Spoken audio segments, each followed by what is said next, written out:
Good evening, everybody, and welcome to this webinar on keeping kidneys healthy. We've got two medical people with it this evening. Well, we've got one with us and one hoping to join us later. Eva Bolton, who's the consultant, is unfortunately in theatre at the moment, partaking in an operation. But Eva is a member of the Urology Foundation, and she's on their Scientific and Education Committee. She did most of her education and training in Ireland, and then spent 2 years at the Royal Marsden in London, doing work with robotic surgery. And she's now a urology consultant at the Imperial College in London. We've also got Helen Lake with us. Helen's been with us before. Those of you who joined us for the UTI or have seen the UTI webinar will remember Helen. Helen has worked for the NHS as a ward sister and urology for a number of years. She is currently doing work with the Urology Foundation as well, and set up their helpline on urinary tract infections. So Helen will be talking second tonight. Eva has actually recorded her talk and is hoping to join us for the question and answer at the end. If she doesn't manage to do that, Helen's going to try and answer any questions that you might have. But obviously, nursing and a consultant slightly different, so we might not be able to give you complete answers on that one. So just sort of on the admin side, the whole event is being recorded, including the questions at the end.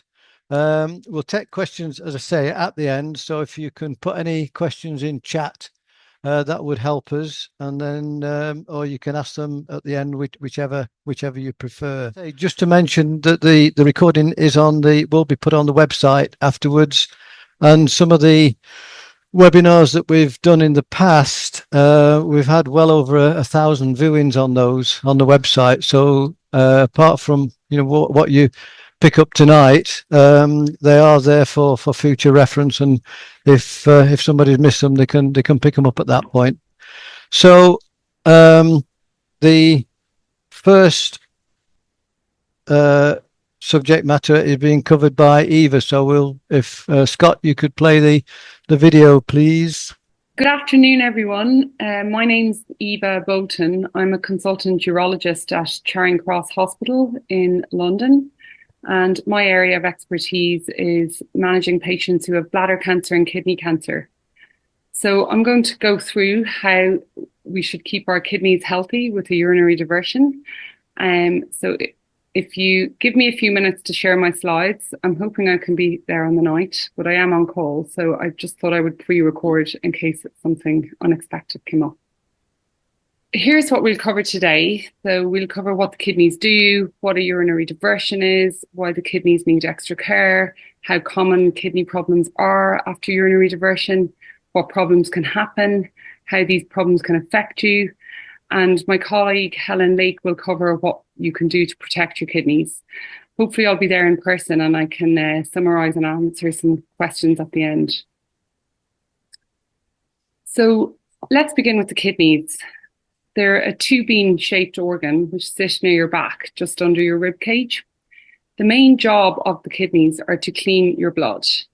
So they remove waste and extra fluid, and this helps keep your salt balance, your blood pressure, and your red blood cells all in balance. Most of the time, your kidneys work quietly in the background, but if they start to fail, it can affect your whole body. What I'm showing here is what a urine diversion is. Most of you will know exactly what this is, but in general, urine has to be rerouted out of the body because the bladder has been removed or because there's some sort of dysfunction of the bladder. We broadly categorize urinary diversions into two types. We have incontinent diversions, and most of you will have an incontinent diversion. This is an ileal conduit. It is made by a segment of small bowel, which is isolated on its blood supply so that it can be kept healthy. And this bit of small bowel is brought out as a stoma. On the diagram on the left, you can see the green bit reflects the amount of small bowel that we use. That's about 30 centimeters. The diagram on the right shows that this segment that we isolate, the inner bit is closed. The ureters, which drain urine from the kidneys down to the conduit, are stitched into this inner bit. And the top bit of the bowel is brought out to the outside of the body as a stoma. It's an incontinent type of diversion because the urine flows freely into your conduit bag or your stoma bag. Other types of diversion are continent diversions. These are where a new bladder is created on the inside, and the patient generally has to catheterize in order to get the urine out. But the complications that can occur with both. The goal of any urine diversion is to protect the kidneys and maintain safe urine drainage. So why are the kidneys at risk after diversion? With the urine diversion, the urine flow is different, and that can sometimes cause problems. One issue that can happen is blockage. This is where the join between the ureter and the bowel segment that we just saw in the previous diagram becomes narrowed. This can become narrowed because of scar tissue, which can develop as a result of the blood supply being affected at the time of the join. Another reason why the kidneys can be at risk is infection. Urine can sometimes pool or flow much more slowly because the urine has been diverted, and this can give bacteria a chance to grow and cause an infection. Another reason is the likelihood of getting stones. This is because there are changes in the urine chemistry, and oftentimes urine comes in contact with bowel, and that can cause a change in the way that the waste products are eliminated from the body or the salts are retained. So this can cause stone formation. And generally we advise that patients increase their fluid intake to 2.5 litres a day when they have a urine diversion. Finally, it's easier to become dehydrated when you have a urine diversion. And this is because the body loses fluid more easily. So for some reason, our bodies produce way more urine when we have a diversion. And again, this is another reason why we advise patients to make sure that they have good fluid intake when they have a urine diversion. How common are these problems after urine diversion? Well, research shows that up to 30% of people may develop some degree of kidney dysfunction over time. Around 10 to 20% of people may develop a blockage or a narrowing where the ureters join the bowel. We looked at that in the previous slide where we showed that you can get scar tissue at the site of where the join is. Urinary infections are very common. They affect about 30 to 40% of patients after urine diversion. And again, drinking water and keeping hydrated helps prevent that. And stones develop in about 5 to 15% of patients. These numbers might sound worrying, but the good news is that most of these problems can be prevented or they can be managed with regular monitoring and good habits. And Helen will probably go through most of the good habits later. So what can happen if kidneys are affected? So you may not have any symptoms at all, or you might start to notice some small symptoms. So these symptoms can include feeling tired or weak, noticing swelling in your legs or ankles, having higher blood pressure when you have it checked with your GP. Sometimes infections reach the kidneys, and this can cause back pain or fever. In very rare cases, the kidneys can stop working well over time, and you might be told that you have chronic kidney disease or you're gradually losing the function of the kidney. It's only in very rare circumstances that this becomes a problem and that dialysis is needed. But we work very hard to prevent things getting to that point, And part of the purpose of your follow-up clinics with either a urologist or one of the urology nurses is to prevent things from getting to that point. Some of these symptoms can be indicative of something else. So if you are feeling tired, or if you are feeling that you've got swelling of your ankles, it doesn't necessarily mean that your kidneys aren't functioning. There are many reasons for this. So the best thing to do is mention it to either your GP or your urologist or your urology nurse specialist when you see them, so that your symptoms can be interpreted appropriately as part of your routine checkup with examination, bloods, urine check, and imaging.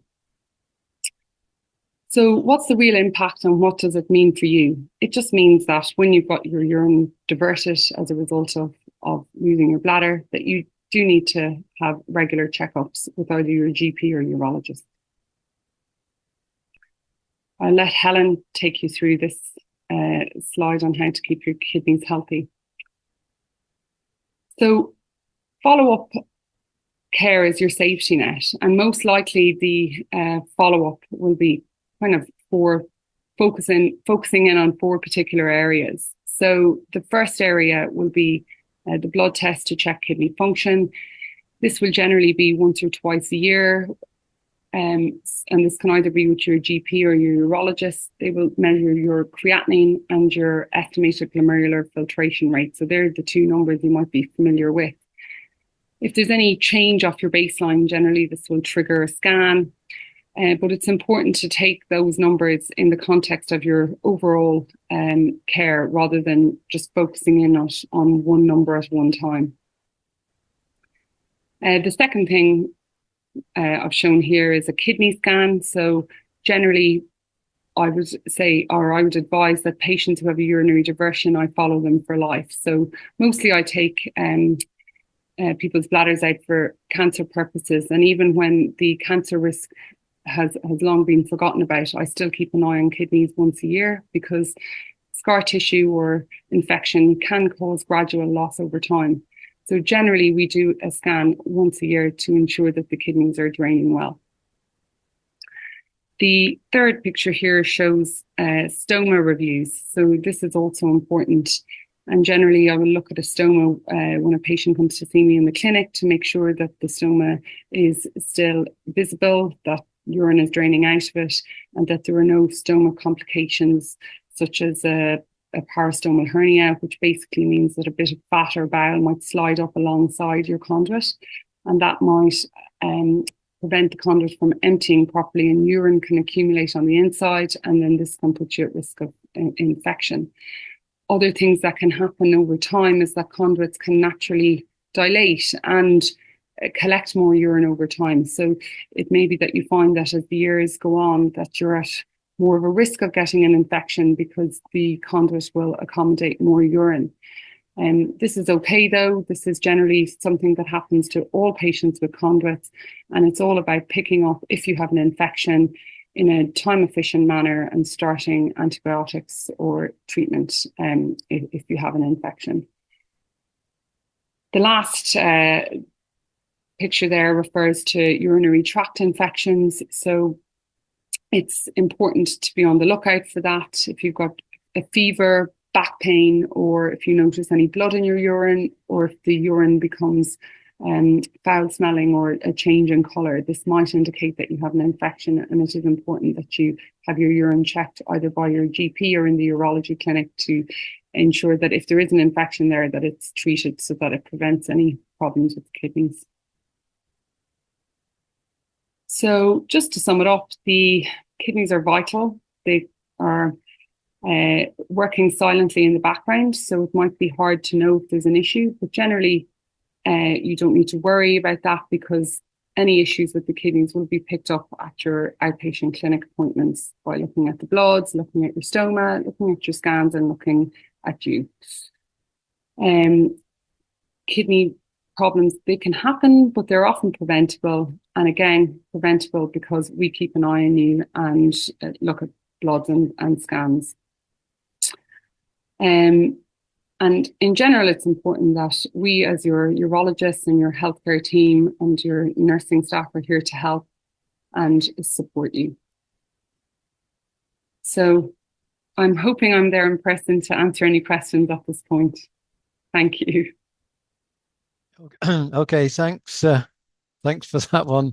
I lost contact for about 5 minutes there, so I've not heard all that I'm afraid, but never mind. Our next speaker, Helen Lake, is a nurse and going to tell us more about the kidney issues. So I'll hand over to you, Helen, now. Thank you very much. Can you see me all right? Can you see the slides? Yep. Yep. All Good. good. Thank you very much. Thank you for that. And thanks to Eva for the sort of teeing me up nicely to come in with what you can actually do to really help the situation. I'm just having trouble moving my slides forward. 2 seconds. Try that. Yeah. Okay, so why kidney care matters? Well, as Eva has said, pointed out all the factors that can impact the kidney function over time. And I'm just going to try and move that. That's fine. Sorry. So that's really why we look at regular care and awareness to help protect long-term kidney health. And as you can see how things are arranged there with your new urinary system. Again, that's it. So we start off with the usual suspects. As Eva said, you're putting out quite a lot more fluid and we need to replace that fluid. And research has really shown us that 2 to 3 litres of clear fluids are advisable with an ileal conduit or any form of urinary diversion. Now, this is very individual.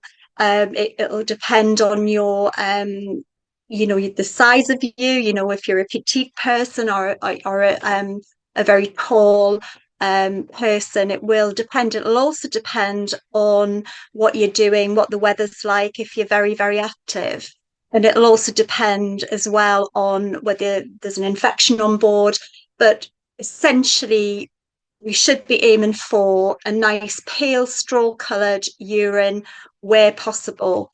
And this will help flush out bacteria from the loop of bowel that has been used. And it'll help prevent the stasis and prevention of stones that were mentioned before. And we don't like to, I never have throughout my longish career, ban things. We all love a cup of coffee, or most of us do anyway. So I would call it limit fluids that can dehydrate. These are the usual suspects: caffeine, alcohol, fluids now. I mean, these drinks you can buy now all have caffeine in them. And what happens is they can act on your kidneys to produce even more urine. And so you dehydrate.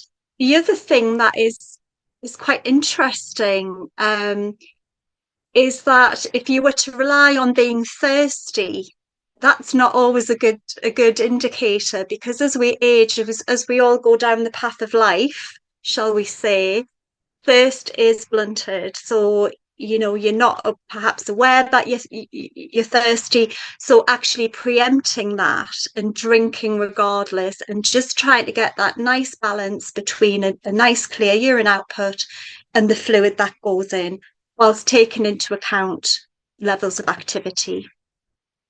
The next thing I would say is most people who have urinary diversions will have a stoma, will have a urostomy or an ileal conduit.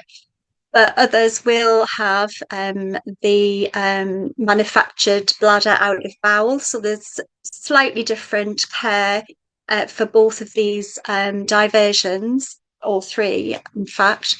So your urostomy, obviously empty your bag regularly, usually when it's 2/3 full, is usually what I was always taught to tell patients. I've got used night drainage. Now, I know some people don't, and that's okay. if you're lucky enough not to be a person who gets a lot of UTIs, because actually keeping it on free drainage, it seems to be more sensible, because the bags actually do have a non-return valve, but it just means that if the bag is very full, in theory, you could get some backflow. And of course, you've got a straight line straight up to your kidneys because of the way things have been arranged. So we try to keep the bag below bladder level. I know some urostomists do prefer to get up in the night and empty their bag. That's absolutely fine. But if a patient said to me, "Oh, I'm getting lots of infections," it would probably be one of the things I would look at, and obviously avoid kinks in the tubing to allow the stoma to drain freely. If any of you do have a neobladder or a continent pouch, obviously using your catheter as instructed, you will get mucus in the urine in having a urostomy, and that is quite normal because of the bowel segment. When it's actually in your new bladder, if you've got a bladder reconstruction, then using the catheter can actually help to sort of tease that out and empty your bladder fully. So we always say it's important to report any difficulties in drainage or getting the catheter in, or as a urostomer as well, to be aware that if your bag isn't draining, or suddenly it drains or it hasn't drained for a little while, we need to report that as well. So appliance care is very important. Check the skin around your stoma daily. I'm sure you all do that. And making sure the appliances fit well. Because over time, as we lose and gain weight, levels of fitness change, then the stoma shape will often change according to the way your tummy changes. If there might be additional creases, there could be a hernia, unfortunately often is. And so that will make a difference, and you might sort of need either a convex appliance or something that isn't too tight, because there's a couple of things. Obviously, getting urine on your skin, and your skin becomes contaminated by urine, then again, that's ideal for the bacteria to just get itself up our little motorway there up to our kidneys. And also soreness. Look, you can get local infection around the skin, and that's not great either for those of you who've been through that. Again, clean hands when handling bags, just sensible hygiene, and if you are using a catheter, to use the no touch technique, and not actually handling the end that's going to go into your bladder. So how do we handle UTIs? Very difficult with a urostomy, because your bladder isn't being used, and that was usually the main sort of awareness that you would have a UTI. So there will be perhaps different signs that you've encountered. So watch for things like fever, back pain, changes in the urine flow that Eva mentioned earlier. Some patients do report increased mucus, but that's not always a sign. Neither is strong odour. So it's one of those, I think, as time goes by, you recognise when there is a UTI on board. There could just be fatigue, just that background feeling, achy. And I think you're your best advocate for that, and to seek help early. Obviously, don't wait for severe symptoms, because we don't want it to track up to the kidneys. We don't want episodes of pyelonephritis. Now, in terms of getting your urine checked, happy to answer questions on this later. Obviously, if you're sending a sample, if they've asked for a sample, taking one from the bag, and I know some healthcare professionals who don't really know about stomas wouldn't know that necessarily. So I'm sure you guys have been in that situation where you've had to do the education with some healthcare professionals who don't know that. And also, dipping the urine from an ileal conduit is no good for detecting a UTI. It's still valid for checking sugar and protein in your urine, but it's not a good indication, because bacteria will always be present anyway. So that's why it's important not to take antibiotics unless you have an infection present, because it's just going to prevent antibiotics working well for you in future. Okay, so now then, the usual suspects now include nutrition and exercise. I think this is an approach that's been taken as a whole body approach, a whole person approach. And we know that your kidneys are do benefit from avoidance of processed foods that might have a lot of salt in them, that might be full of sugar. So really stripping it back to basics, try to go for fresh, low salt meals. Avoid, if you can, I mean, we all do it, bung in the microwave meal, but actually start embracing, if you're not already, some really whole foods. We've got we think about anti-inflammatory foods, things like turmeric, cinnamon, nuts and seeds, antibacterial. There's an element in garlic called allicin, which you have to have it raw, I'm afraid. No good baked, but it's very, very good natural antibacterial thing to take. You've got your non-adherent foods such as cranberry and blueberry, and this stops bacteria sticking to the urothelial lining throughout. Then you've got D-mannose, natural D-mannose in apples and peaches. Obviously, D-mannose, which is a supplement, has greater volumes of this element, which actually binds with E. coli and then is flushed out in the urine. Now, it hasn't been studied with ileal conduit. It's been studied well in bladders, but there doesn't seem to me to be any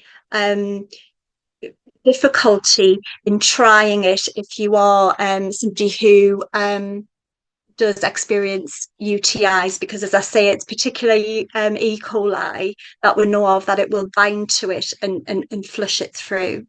So, as I've said, oats, leafy greens, yogurts, berries and oily fish. And if you don't like cranberries, with blueberries are a good alternative.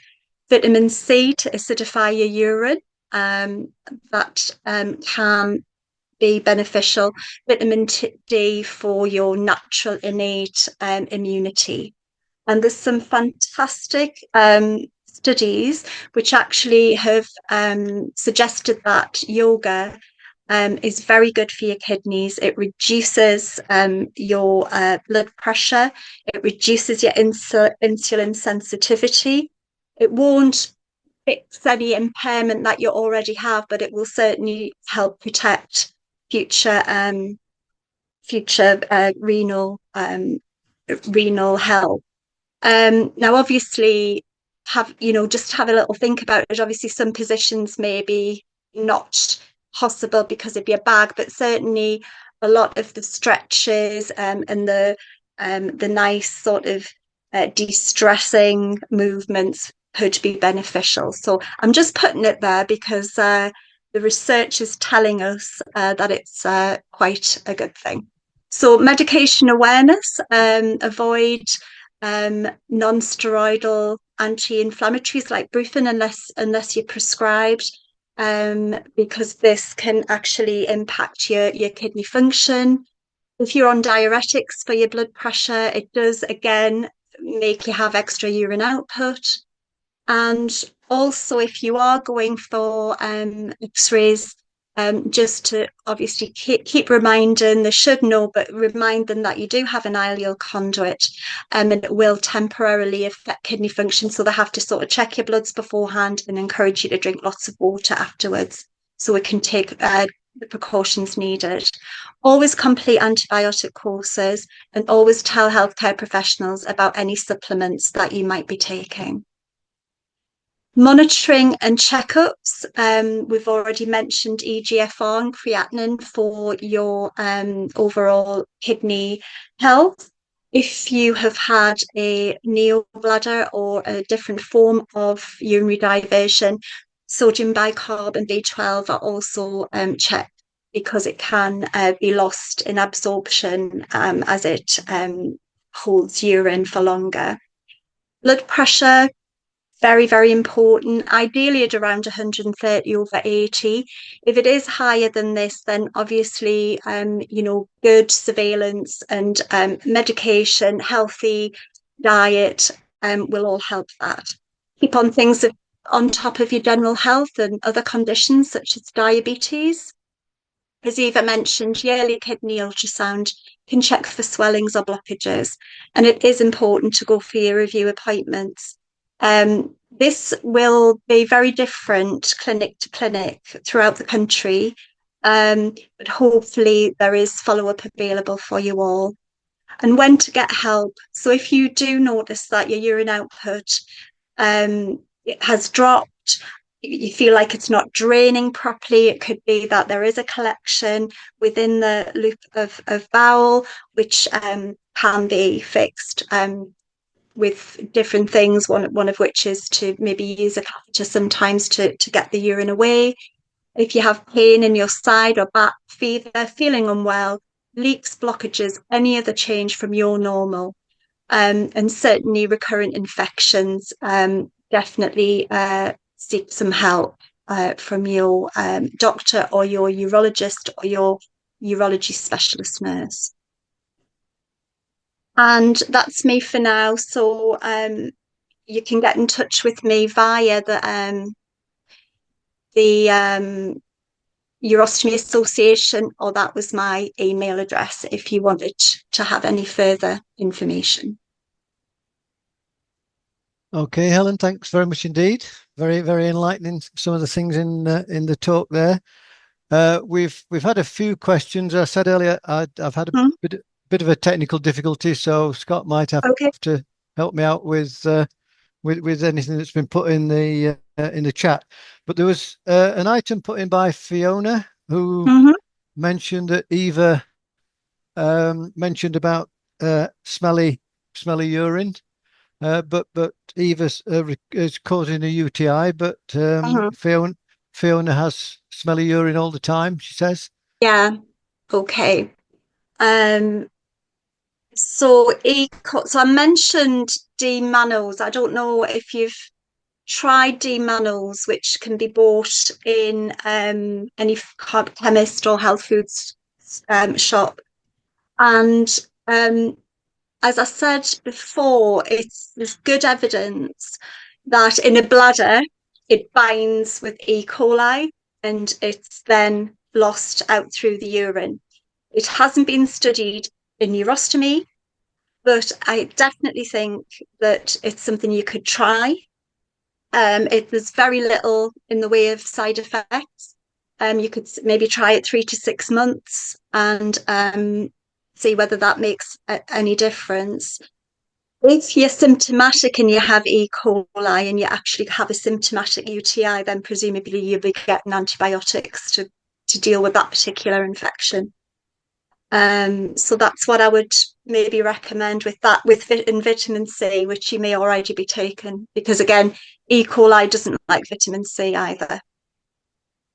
Yeah, John's just mentioned the same thing, that he suffers from smelly urine, similar to Fiona. So give it a try. Yeah. Give it a try. Yeah. Jackie said, "Can you drink too much?" Yes, you can. Yeah, you can. I mean, there's I did have I should have added to my slides like a little sort of colour chart of different colours. As you see, all different colours in urology over the years. It's but if your urine is extremely dilute, if it's almost transparent, then that it's too much. So yeah, that would be a bit of a warning sign to go and get checked out Just as I say, the pale yellow strawish colour would be the ideal for everybody. But first thing in the morning, it's maybe not going to be, and once you get your fluids started, it tends to clear.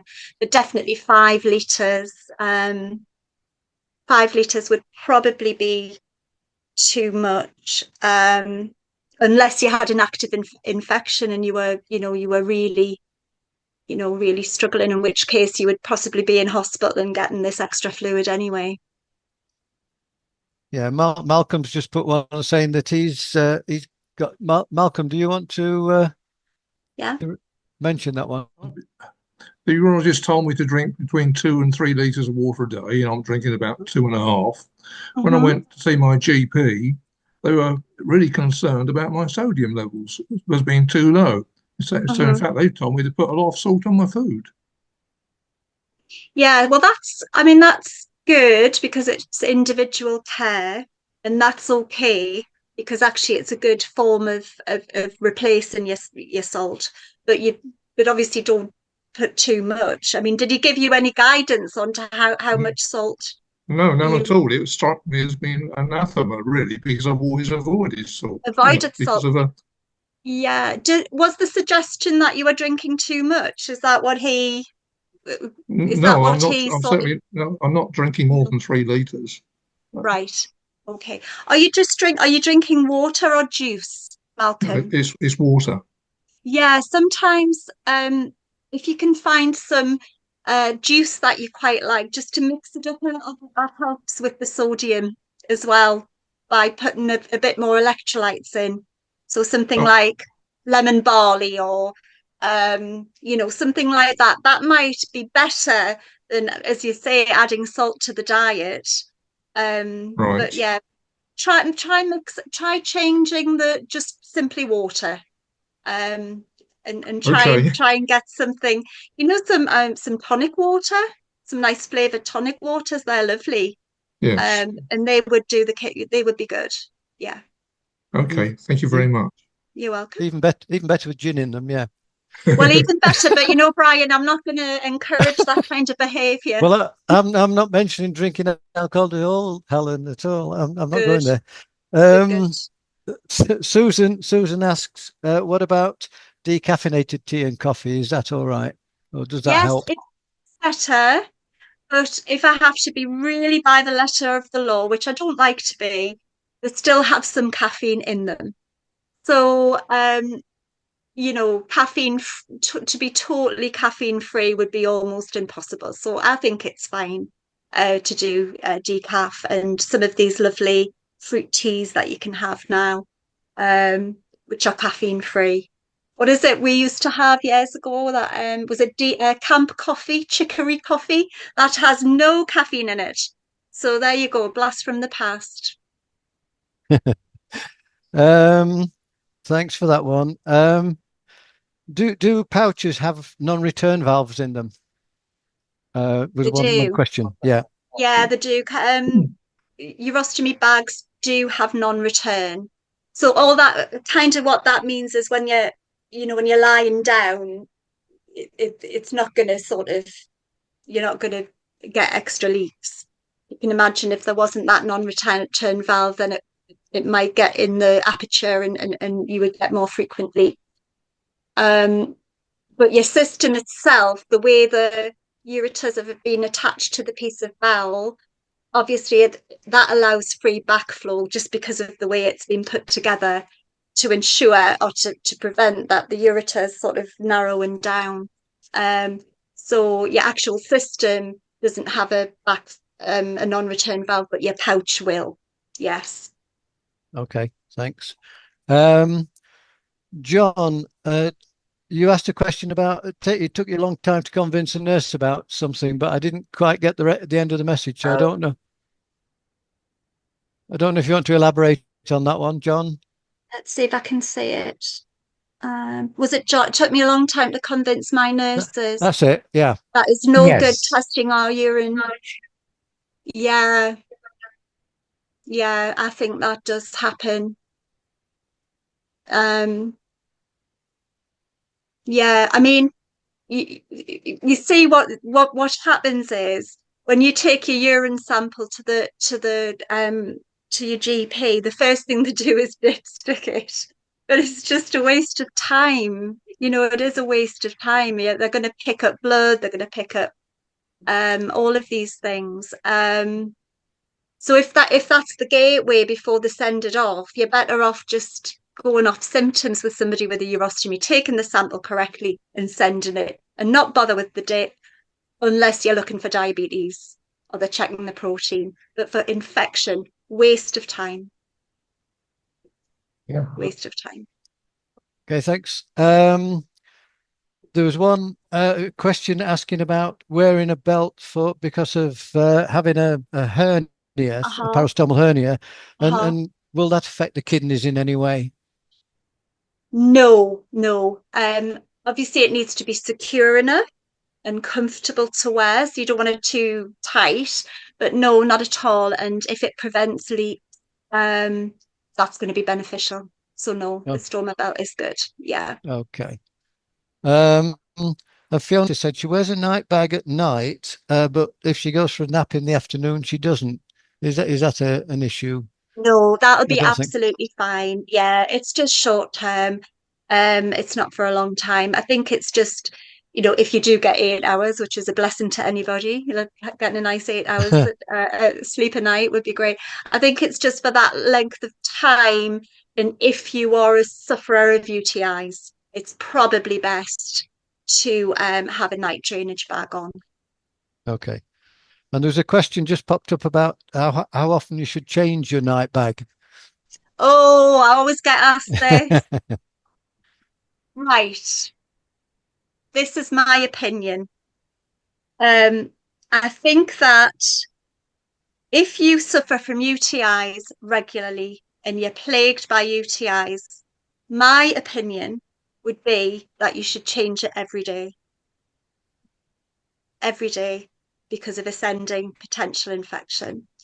If it's normal and you're fine and most of the time you're great, I would say every 2 to 3 days.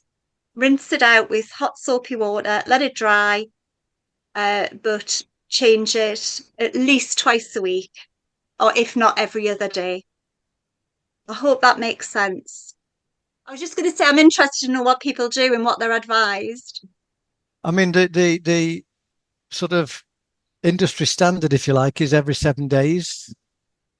I'm just shaking my head like this. I can see that. I think, we've all got to be aware of the environment. It is, plastic. And, hopefully one day they'll invent something that isn't plastic. And I'm sure companies are looking at it. But if you are at risk from infection and you are, unfortunately, the person who's on that recurrent infection road, then, I think that you should look to renew it more frequently. I personally use disposable night bags, so I change it every day. I think if people are changing it every day, they should ensure that they're using the disposable type, i.e. the ones without the tap on. Otherwise, it's going to be very expensive for the NHS. Well, there's that. There's that one that you can't empty, Brian, but also there is one that is single use. So once you open it, so it does have a tap. All right. But once they're good, I think Process use that one. Once you open it, you can't use it again, so you've got to throw it out anyway. Okay. So yeah. Okay. I think every night, if you are an infection sufferer, that's what I would say, or every morning. Yeah. Okay. Annette, you just asked a question there. Yes, I did. Could you repeat it? Because I did just flick through as I was looking at something else. Sorry. Okay. Is it normal 10 months after having a radical cystectomy, ileal conduit, to still have low blood count and very swollen feet and ankles? No, that's a very interesting question. How often are you getting your bloods checked? Are they keeping an eye on you? Yeah, I'm going to my GP tomorrow for just for them to go over all the results. Good. high blood pressure, low blood count, and seemingly anemic. Right, that's So I'm good. a bit worried about things. Yeah. Were you initially well after the surgery? Was it? It's Not maybe just really. I've always thought it's really 12 months probably before you are better in all aspects. But I'm glad they're having a look at all of your bloods. Yeah. They may send you for a scan. But try not to worry too much. It sounds like they're on it. But yeah, it might be just that you need your medication adjusted. Yeah, possibly. Yeah, I wished I'd actually found your sort of service before, because there's so many things regarding stomas that there's always Yeah. questions, and it's very difficult yeah. sometimes getting answers to them Yeah, all. Yeah. it is. It's very true. Yeah. Good luck for your appointment. Data has a hand up. Data, sorry, yeah. Thank you. You're muted, Data. Oh, I have two questions after these. One was, you did tell, but I missed it, about this decaf coffee. yes. Can I have it? I have Yes, it twice a day or something. But I have yes. only a quarter spoon of decaf Yes. coffee. Yes. And then, that's is that all right? yes, that's thing, absolutely the fine. urostomy bags that I use are Hollister ones with Yeah. the convex.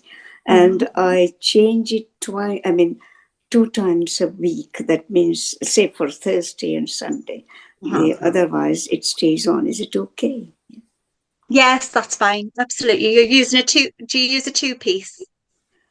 No, it's 1 piece. It's a 1-piece. Yeah. Well, yeah. If It's a convex sort of thing. If it works for you, absolutely. Yeah. Obviously, if you were starting to get leaks or difficulties, then you could change it one more time in between. But twice a week's okay. Yeah.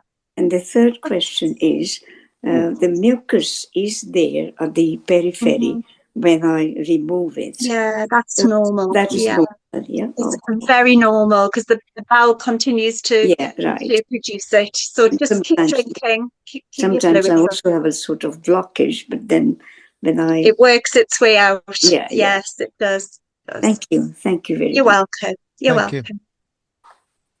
you. Okay. Do we have any more questions? I think that's all that I could see in the chat. I don't know if you can see any more, Helen.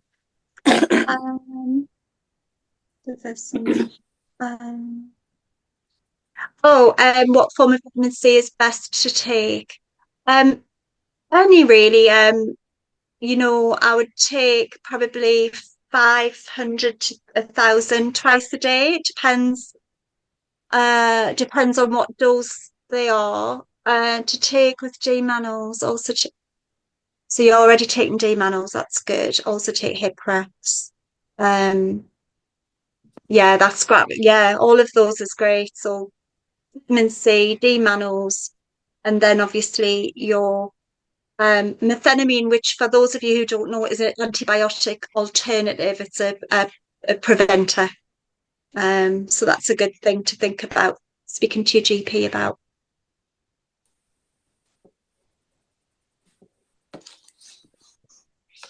Oh, and Paul says, I was told every 5 days and flushed out with milk. Yeah, the Milton thing is, we used to do that a long while ago, but probably now it's best to just use warm soapy water, rinse it and let it dry. Because sometimes using that kind of sterilization can lead to more problems. I hope that's helped. Everybody does it differently. Yeah. Everybody has their own little tweaks, which is fine. Can I ask what might be a final question? Is that there seems to be quite a lot of people having nephrostomies these days. Yeah. Which is sort of tubes direct into the kidneys. And just for general information, I wondered if there's a particular reason why. Well, I think there's a couple of reasons. I think most people are living longer, for a start. so that if you if people have problems with their kidneys where it becomes quite bad, that your kidney function is not great over time, and as I say, it's quite rare, that in the past it wouldn't have been tret actually, whereas now, in order to preserve function and to preserve the years that you have, put them in, and actually they can work quite well, and it's actually like behind your back, so it can be tricky. The other thing is that they can sometimes be put in if there's a kidney obstruction before surgery. Okay. So they do it for that as a temporary measure, just to make sure that the urine is flowing. So what might happen is if you've got a stoma and they put nephrostomies in, the urine might not come through your stoma; it'll come out the back. Okay. Which is weird. Yeah. Yeah. Yeah. George has just put a question in the chat. 2.5. Have to empty my every hour in the 2.5 litres. That's about right. Yeah. Every hour. Yeah, I think that seems absolutely fine. I think that's absolutely fine, and it does depend as well. If you're sitting down or you've got your legs up, then you do tend to produce more urine as well, which is why when you're lying down at night, you tend to push more urine out. I think that's about right. Yeah. Okay. Anybody got any last questions before we close? Can't see anybody hands up or anything. Okay, well, thanks very much indeed for joining us this evening, and thank you to Helen and to Eva for the talks that they've given, and thank you for your answering the questions, Helen, standing in there for Eva.